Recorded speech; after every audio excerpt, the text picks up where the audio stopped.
James L. Day has been making neon signs by hand for 5 decades in the small town of St. Albans, West Virginia, providing custom offerings to businesses across the greater Kanawha Valley. James started this workshop in 1964 when he and his wife, a St. Albans native, moved from Cincinnati, Ohio. Name's James Day, James L. Day, and I operate Day Sign Company in St. Albans, West Virginia. I'm 85 years old. I still work every day if I can. Sometimes I don't make it all day. Having always been artistically inclined, James started out as a hand sign painter but switched to neon as demand increased for the style, teaching himself the trade after observing other neon sign makers. While neon signs are now ubiquitous, most people don't really know what a neon sign is actually made of, or that they're almost all made by hand. It's a piece of glass. It's bent the way you want it to bend, and there's an electrode on each end of it, and filled with gas, and when it's hooked up to a transformer, it'll light up. James's workshop looks like some mad scientist's den. 3 open flame torches burn at about 800 degrees, providing heat for James to bend the glass into shapes and letters. A manifold with valves and gauges sits in the corner. James uses this to create a vacuum in the glass tubes and pump them with neon or argon gas.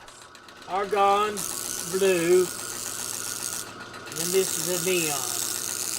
The R is a good letter to show how it's made, and the A is not too bad either. So, but that's why I picked those, yes. Well, first, I'll start out with the R. I make the round part of the R first, the round section of it. Once all the letters are formed, he welds the letters together in the crossfires to connect them into one piece. It'd be called a unit then. I would take it over and put it on the manifold.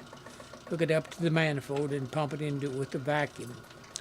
When it's in a vacuum, it should light up. And then after it lights up, it'll burn the impurities out of it.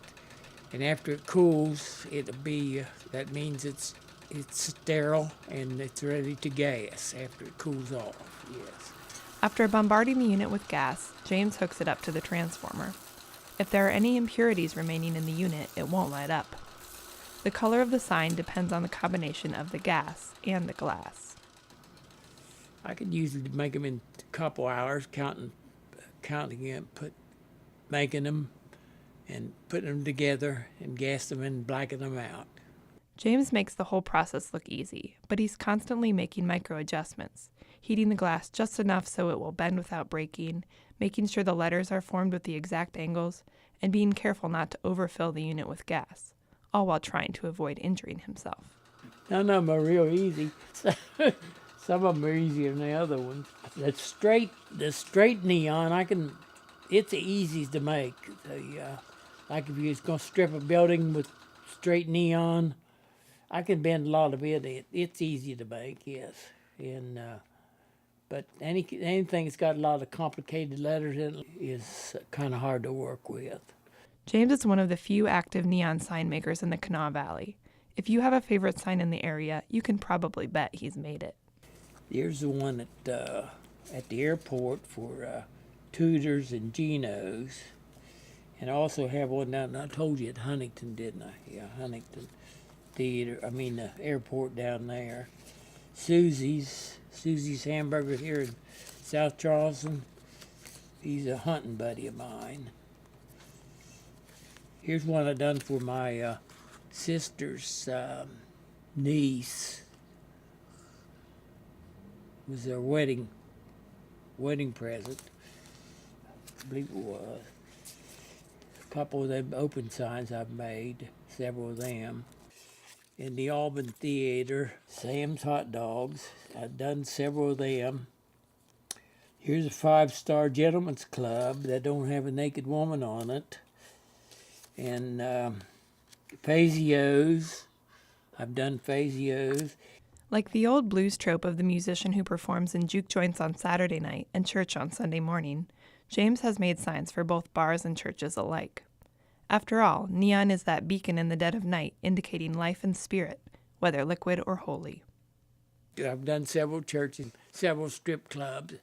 I done one with a woman on it. We put up at Parkersburg. It had a neon lady on it, and And I was going to paint a picture of a naked lady over here on the church after he got his church built.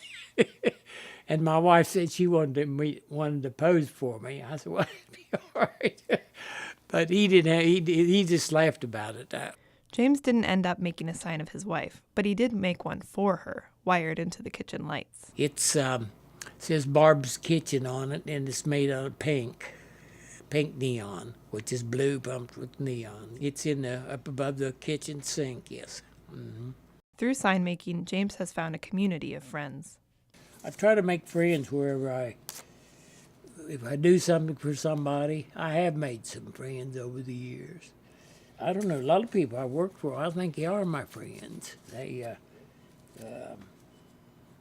seems to be anyhow. After over 50 years in the industry, James has noticed changes, but is hopeful about a neon revival. Mostly everything's going to vinyl lettering, and the neon is going to LEDs. Well, I believe eventually neon will come back. I think it will come back. I think it has in different places. I think they use a lot of it in different parts of the country. Of course, Las Vegas is big on neon. They always have been. Regardless, he knows his work will live on. If made well, neon signs can last for nearly 100 years. I've had them brought them in here before they were 75 years old and older than that, still burning. Everybody comes in, I say, if you don't like neon sign, there's something wrong with you. And they'll say, yeah, that's right, yeah.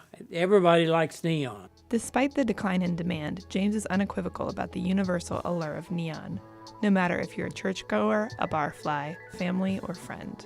For the West Virginia Folklife Program in Inside Appalachia, I'm Emily Hilliard at Day Sign Company in St. Albans, West Virginia.